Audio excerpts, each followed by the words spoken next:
Praise the Lord. I greet you very good morning. యేసుక్రీస్తు నామంలో మీ అందరికీ శుభాలు తెలియజేస్తున్నాను. ఎలా ఉన్నారు? మీరంతా బాగున్నారా?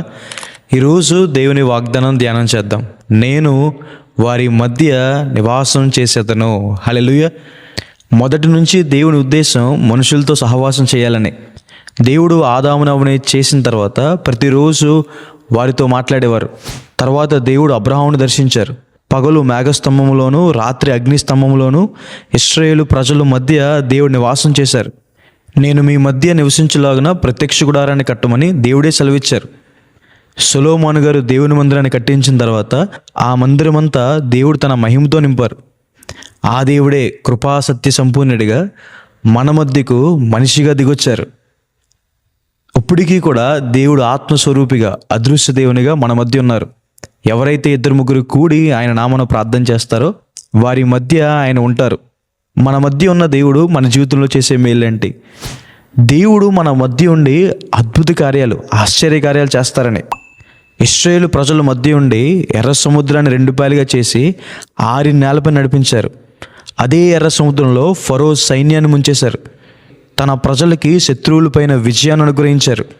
సముద్రమంత సమృద్ధిగా నీళ్ళు అనుగ్రహించారు. కడుపు నిండా మన్నాను అనుగ్రహించారు. దేవుడు మన మధ్య ఉండి ఏ అపాయము రాకుండా మనల్ని కాపాడుతారు.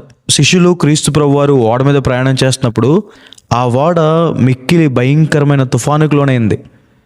క్రీస్తు ప్రభువారు ఆ తుఫానుని నెమ్మలిపరిచారు.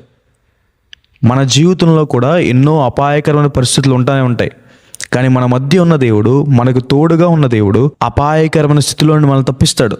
దేవుడు మన మధ్య ఉండి మనతో మాట్లాడతారు, మనల్ని సరైన మార్గంలో నడిపిస్తారు. దేవుడు మన మధ్య ఉండి మనల్ని పరిశుద్ధపరుస్తారు. పరిశుద్ధత లేకుండా ఎవరూ దేవుని కార్యాలు చూడలేరు, దేవుని చూడలేరు, దేవుని మహిమను అనుభవించలేరు. ఆయన పరిశుద్ధుడు కాబట్టి ఆయన కూడా మనల్ని పరిశుద్ధపరుస్తారు. మన మధ్య ఉన్న దేవుడిని ఎలా నిర్లక్ష్యం చేస్తున్నామంటే దేవుని మాట వినకపోవడం ద్వారానే. మనం దేవుని మాట వింటే ఆయన మన మధ్య ఉండి గొప్ప కార్యాలు చేస్తారు. సమాధానాన్ని, విశ్రాంతిని, సంతోషాన్ని మనకు అనుగ్రహిస్తారు, మనల్ని కాపాడుతారు. ఈ వాగ్దానం విశ్వసించండి. ప్రార్థన చేసుకుందాం. సర్వశక్తి మంతుడా, జీవంగల దేవేశ ప్రభువా, మీకు వేలాది వందనాలేసా. ఈరోజు ఈ వాగ్దానం ద్వారా మాతో మాట్లాడినందుకు దేవా ప్రభువా మీకు వందనాలేసా.